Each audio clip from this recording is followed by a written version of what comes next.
నోరు తెరు నోరు తెరు నోరు తెరు నోరు తెరు తెరు. గోడకు సిమెంట్ పూసినట్టు పూస్తున్నాడే. తిను బావా తిను, కమాన్. అది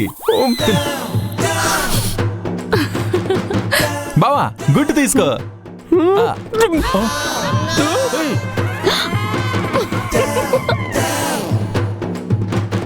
వాట్ ఈస్ దిస్ బావా? నువ్వెప్పటి నుంచి గుడ్డు పెడుతున్నావు?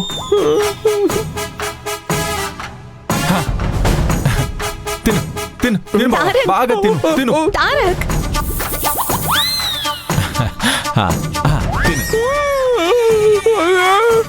ఎంగులు కట్లో పెట్టేశాడు, కళ్ళు పండుతున్నాయి. బావా బావా నువ్వు సరిగా తినలేదు, రా కూర్చో బావ. నేను తినిపిస్తాను బావ. బావ ఆగు బావ, తిను బావ, తిను బావ. బావ ఏంటి బావ తినకుండా వెళ్ళిపోతున్నాడు? నచ్చలేదా? అయితే మీరు తినండి. తినండి. ఎక్కడికి వెళ్తున్నారు? అరే హే నిలవేణి, నువ్వు తిందు కానీ రా రా రా. ఇదిగో నిలవేణి, ఇదిగో ఇదిగో నిలవేణి నిలవేణి. కుకుటేష్ నేనేం చెప్పినా నువ్వు చేస్తావు కదా, ఇదిగో తిను. కుకుటేష్ ఏంటి అందరూ పారిపోయారు? అన్నం బాగాలేదా?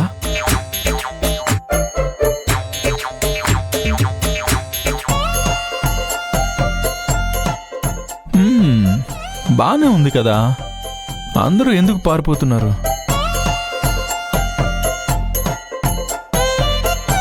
ఓ ఐ ఫర్గోట్ డాడీ. డాడీ వద్దులే, అసలే మన మీద కోపంగా ఉన్నారు.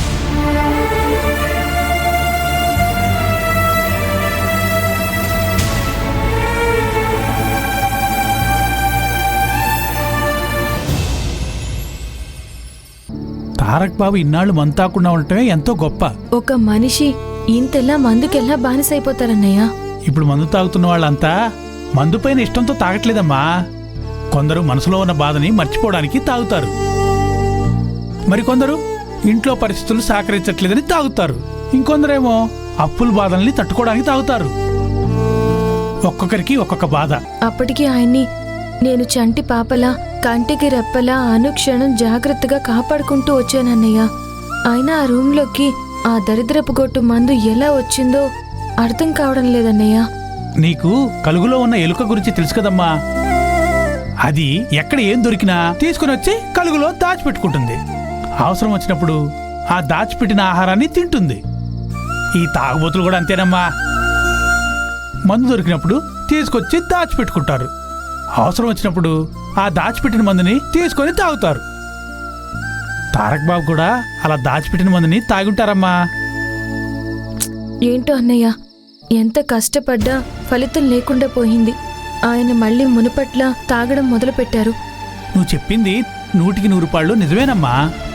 తారక్ బాబు లాంటి వాళ్ళని అంత తేలిగ్గా మార్చలేము, కానీ పట్టు వదలకుండా ప్రయత్నిస్తూ ఉంటే ఏదో ఒకరోజు మనం అనుకున్నది సాధించి తీరుతాం. మీ మాటలు వింటుంటే నాకెలా అనిపిస్తుందంటే ఈయన గారి తాగుడు మాన్పించడానికి మా అమ్మ నన్ను కన్నదేమో అన్న విధంగా ఉందన్నయ్య. అంత మాట అనేసేవంటమ్మా. మరేంటన్నయ్య, నా మనసులో లేదు, అల్లకల్లోలంగా ఉంది. అయ్యగారు ఏంటి నిలవేణి, మనసంతా బాధగా ఉందా? అవునయ్య గారు, ఎంత ప్రయత్నించినా ఆయనతో తాగుడు మాన్పించలేకపోయానని బాధగా ఉంది అయ్యగారు. ఏం చేద్దాం చెప్పమ్మా. ఒక మంచివాడు చెడ్డవాడుగా మారడానికి ఎక్కువ టైం పట్టదమ్మా.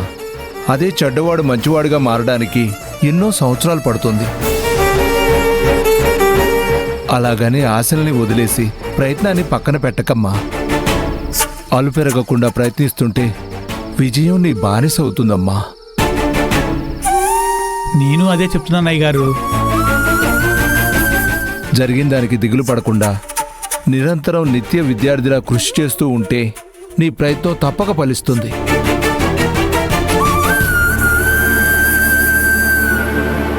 అయ్యగారి మాటలు విన్నావు కదా.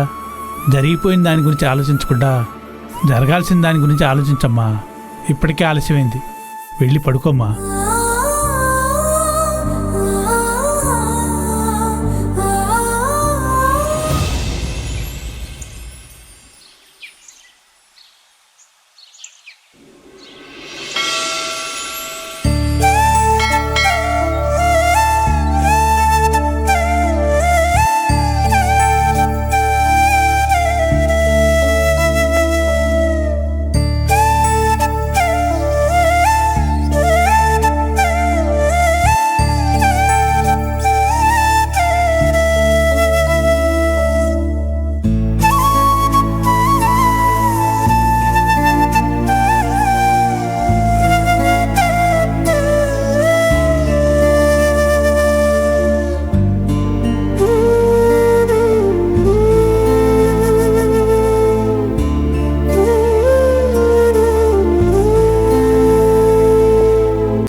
అనుకున్నది అనుకున్న విధంగా జరిగి ఉంటే నా కొడుకు కోడలు కూడా ఇలా పండంటి బిడ్డతో సంతోషంగా గడిపేవాళ్ళు.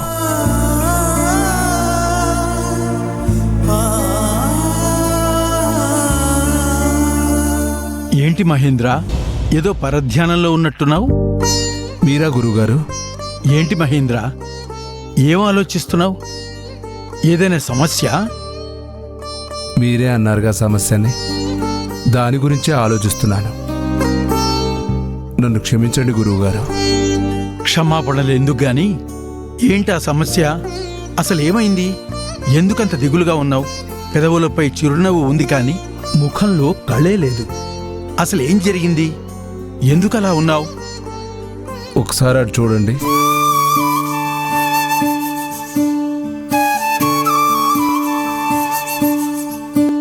గురువుగారు, ఆ భార్య భర్త తమ బిడ్డతో గుడికొచ్చి ఎంతో సంతోషంగా కబుర్లు చెప్పుకుంటూ ఎంతో ఆనందంగా ఉన్నారు చూడండి.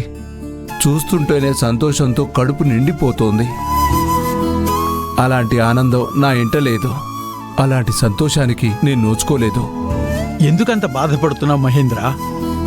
నువ్వు పడుతున్న బాధకి బాధ్యులెవరు? నా బాధంతా నా కొడుకు గురించే గురువుగారు. ఒక్కగానొక్క కొడుకుని కన్నాను, కానీ వాడు తను కోరుకున్నది దక్కలేదన్న బాధతో మద్యానికి బానిసయ్యాడు. పెళ్లి చేస్తే అయినా మారతాడేమో అనుకుని ఒక రాజకీయ నాయకుడు కూతురుతో పెళ్లి కుదిరిస్తే ఆఖరి నిమిషంలో తన్ని కాదని నా తోటమాలి కూతురి మెళ్ళో తాళి కట్టాడు. తాళి కట్టిన తర్వాతైనా వాడు మారి తాగుడు మాని సంతోషంగా ఉంటాడేమో అనుకుంటే వాడు మళ్ళీ యథావిధిగా తాగుడు మొదలుపెట్టి వాడి దారిలో వాడు వెళుతున్నాడు. నా కోడల్ని చూస్తే అసలు జరిగింది పెళ్ళే కాదు, 6 నెలల తర్వాత అన్నీ తెగదెంపులు చేసుకుని తన మానాన తాను వెళతాను అంటుంది. ఇంకో పక్క నా భార్యను చూస్తే కోడల్ని చూస్తేనే ఏదో చీడపరుగును చూసినట్టు కనికరం లేకుండా ప్రవర్తిస్తోంది. నాకున్న కోరికంతా ఒక్కటే, నా కొడుకు అందరిలాగా తన భార్య పిల్లలతో సంతోషంగా సరదాగా సాగిపోతే చాలు.